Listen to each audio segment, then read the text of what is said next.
কলেজে গিয়ে অয়নের বিরুদ্ধে প্রমাণ জোগাড় করে নিজেকে নির্দোষ প্রমাণ করবে ময়না। হ্যাঁ বন্ধুরা, এমনটাই দেখা যাবে। তাই সম্পূর্ণ জানতে ভিডিওটিতে লাইক দিয়ে চ্যানেলটি সাবস্ক্রাইব করে দেখতে থাকুন। গল্পের শুরুতে দেখা যাবে ময়নাকে রৌদ্র বলতে থাকে, তুমি যেখানে খুশি সেখানে যাও, শুধুমাত্র আমি তোমাকে চোখের সামনে দেখতে চাই না, আমি তোমার সঙ্গে এক ঘরে থাকতে চাই না ময়না। তখনই ময়না সহ সবাই এই কথা শুনে চমকে যায়। তখন ময়নার বাবা বলতে থাকে, রৌদ্র বাবা তুমি এটা কি কইতাছো? এটা তুমি কি কইতাছো বলো তো? তখনই রৌদ্র বলতে থাকে, হ্যাঁ আমি ঠিক বলেছি, ঠিক বলেছি আমি। ওর জন্য আমাকে কম অসম্মান তো হতে হয়নি, ওর সাথে থাকলে আমাকে আরো অসম্মান হতে হবে, সেটা আমি হতে চাই না, হতে চাই না আমি। তখন এই কথাতেই অবাক হয়ে যায় ময়না, কান্না করতে থাকে। তখন বড়বা বলতে থাকে, রোদ এগুলো তুই কি বলছিস? তখন রোদ বলতে থাকে, না মা না, তুমি একদম আমাকে আটকাবে না, একদম না। ও যেখানে খুশি সেখানে চলে যেতে পারে, ওকে আর কেউ আটকাবে না। তখনই ময়নার বাবা বলতে থাকে, রৌদ্র বাবা এটা তুমি কি কইতাছো? মাইয়া আমার ভুল করছে ঠিক আছে, ওরে দিয়া কেউ জোর করে এটা করাইছে, তুমি কেন বুঝতে পারতাছো না? ওরে কেউ নেশা করাইছে, ও কই থেকে নেশা করব? তখনই গোলু বলতে থাকে, আপনি এখনো বিশ্বাস করেন ময়না কিছুই করেনি, ওকে জোর করে কেউ নেশা করিয়েছে? তখন রুদ্র বলতে থাকে, শুনুন, আপনি তো একজন মাস্টার, আপনার মেয়ে অনেক সাহস অনেক বুদ্ধি, ওকে কেউ জোর করে কি করে কি করে নেশা করাতে পারে বলুন তো আমাকে? যেই মেয়ে সে বাংলাদেশ থেকে নদী পার হয়ে এখানে চলে আসতে পারে নিজের জীবন বাঁচাতে, তাকে কেউ জোর করে কি করে খাওয়াবে? কি করে খাওয়াবে সেটা কেউ বুঝতে পারেনি। তখন এই কথা শুনে ময়না অবাক হয়ে যায়। তখন ময়নার বাবা রৌদ্রের বাবাকে গিয়ে বলতে থাকে, বিয়াই অন্তত আপনি তো আমার কথাটা একটু শোনেন। তখনই রৌদ্রের বাবা বলতে থাকে, শোনেন, এর মধ্যে আমি কি বলতে পারি? কি বলবো আমি? রোদ্দুরের ওই কলেজে অনেক নামডাক ছিল। সবাইকে ওই প্রিন্সিপাল সবসময় বলতো যে রোদ্দুরের মতো লেখাপড়া শিখতে, রোদ্দুরের মতো ডাক্তার হতে। আর সেই কিনা মানুষজন এখন কি বলবে?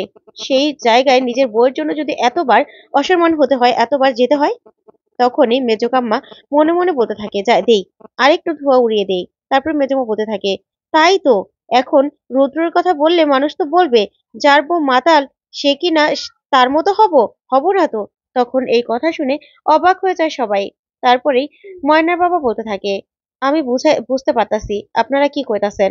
হ, ময়নার দ্বারা ভুল হইছে, আমি কইতাছি না যে ওই ভিডিও খান মিথ্যা না, কিন্তু কেউ ইচ্ছা কইরা ওরে ফাঁসাইছে, সেটা আপনারা কেন বুঝতে পারতেছেন না? ইচ্ছা কইরা ওরে সবাই ফাঁসাইছে। তখন এই কথা দিয়ে রৌদ্র বলতে থাকে, শুনুন, আমরা যা বোঝার বুঝেছি, এখন আর নতুন করে বোঝার কিছুই নেই। অনেকবার দেখেছি, অনেকবার শুনেওছি। আর আপনি একজন শিক্ষিত মানুষ হয়ে কি করে বলছেন এইসব কথাগুলো? তখনই ময়নার বাবা বলতে থাকে, শিক্ষিত বইলাই তো, বুদ্ধিমান বইলাই তো বুঝতে পারতাছি। তখনই মেজকাম্মা বলতে থাকে, ওমা, তো আপনি কি বলতে চান আমরা সবাই বোকা? শুনেছিস রুদ্র, আমরা নাকি সবাই বোকা, উনি একাই চালাক, সেই জন্য উনি বুঝতে পারছে ময়নার ব্যাপারটা, আমরাই বুঝতে পারতাছি না। তখনই ময়নার বাবা বলতে থাকে, না না বেআইন, আমি এই কথা কইতে চাই নাই। তখনই মেজকাম্মা বলতে থাকে, আপনি তো এই কথাই বললেন একটু আগে। তখন বড়মা বলতে থাকে, মেজো তুই চুপ করবি, আমাদের কোনো কথা নেই এখানে, রোদ্রু যা ভালো বুঝবে তাই করবে। তখনই ময়নার বাবা বলতে থাকে, বাবা তুমি অন্তত বোঝার চেষ্টা করো, ময়না রে, তুমি তো অন্তত বুঝবা। তখন রৌদ্রর বলতে থাকে, আমার না বোঝার আর কিছু নেই, আমি যা বলার বলে দিয়েছি।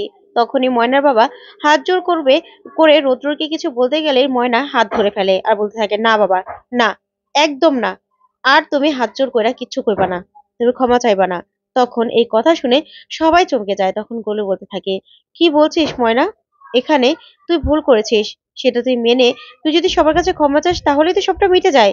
তখন ময়না বলতে থাকে, না ছোট বাবু, আমি এখানে কোনো ভুল করিনি, আর আমি যদি এখন সবটা মেনে নেই না, তাহলে এই ভুলটা আমি করেছি সেটাই মেনে নেওয়া হবে, কিন্তু আমি তো ভুল করি নাই, কেন আমি সেটা মাইনা নিমু? আর আমার বাবাই কেন সবার কাছে আমার জন্য ছোট হইব? আর তাছাড়া আমি তো কইছিলাম যে আমি যাবো না ডাক্তার বাবু। হ, আমি ওই পার থেকে সাতটায় এপারে চলে আইছিলাম নিজের জীবন বাঁচানোর লেগা, কিন্তু আমি কি ভুল কাম করছি জানেন? আমি কলেজের, আমি সকলরে বিশ্বাস করছিলাম। আপনি কইছিলেন যে ময়না তুমি যাও, পিকনিকে যাও, সবার লগে ভালো বন্ধুত্ব হইব। বড় মা আমার কইছিল যে ময়না যা, তো সবার সাথে বন্ধুত্ব হইব। কিন্তু না, আমি সবারে বিশ্বাস কইরা ভুল করছি।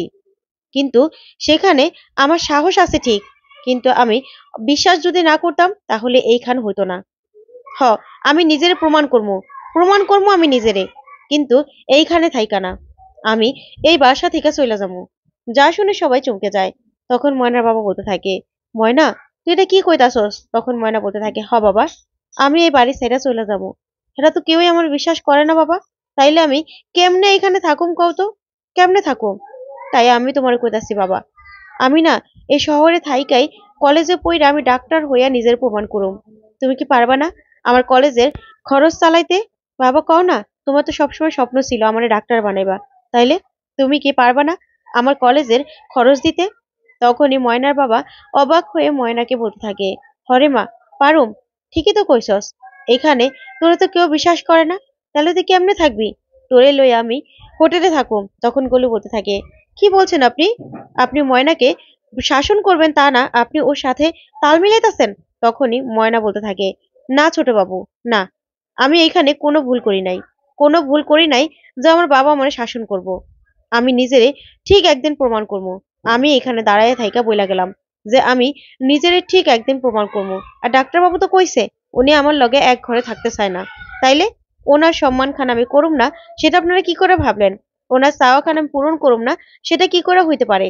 তাই ওনার চাওয়া খান পূরণ করার জন্যই আমি বাড়ি ছেড়ে চলে যাবো আমি। তখনই বড় মা বলতে থাকে, ময়না, তুই একদম বেশি পাকামো করবি না মা। তুই কোথাও যাবি না, কোথাও না। ভুল তো মানুষেরই হয় মা। তুই যা, তোর ঘরে যা। তখন ময়না বলতে থাকে, না বড় মা, এই অনুরোধ খান আমারে আর তুমি করবা না। একদম না। আমারে তোমরা কেউ বিশ্বাস করো নাই। তোমরা কেউ বিশ্বাস করো নাই আমারে। সবাই মনে করছো যে ময়না এমন কাজ করলে করতেও পারে। না, এই কাজ আমি করি নাই। আমি সেটা প্রমাণ করে দিব।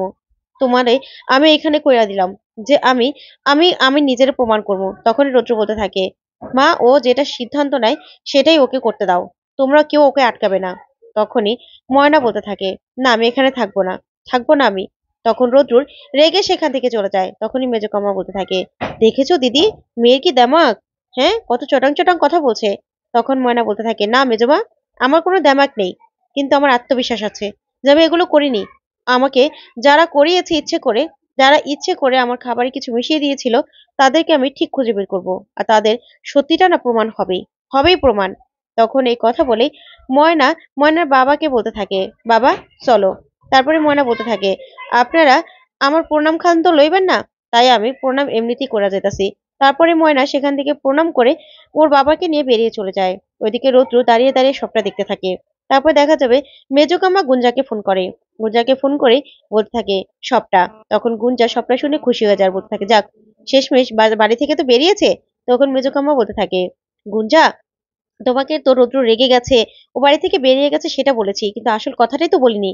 ও ময়না না চ্যালেঞ্জ করে গেছে যে নিজেকে ও প্রমাণ করবেই। দেখো, তোমার ভাই যে ওকে নেশার কিছু খাইয়ে দিয়েছিল সেটা যেন ও কিছুতেই না প্রমাণ করতে পারে। তখনই গুঞ্জা বলতে থাকে, না না, আমার ভাই এত কাঁচা খেলোয়াড় নয় যে ও প্রমাণ রেখে কিছু করবে। কোনো প্রমাণই নেই। তখনই মেজকাম্মা বলতে থাকে, শোনো, কেউ না কেউ তো অবশ্যই মুখ খুলবে, তারপরে কিন্তু বিপদ হয়ে যাবে।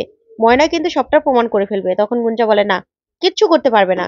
তখনই মেজকাম্মা বলে, গুঞ্জা, তুমি না ওকে ওই কলেজে টিকতে দেবে না। তখন গুঞ্জা বলে, না, ওকে তো আমি টিকতে দেবই না। তুমি শুধু বাড়িতে এখন যে অবস্থা না, সেই অবস্থাটা কিছুতেই কমতে দেবে না। তো বন্ধুরা, ময়না কি পারবে নিজেকে প্রমাণ করতে? তোমাদের কি মনে হয় কমেন্ট করে জানাও। ধন্যবাদ।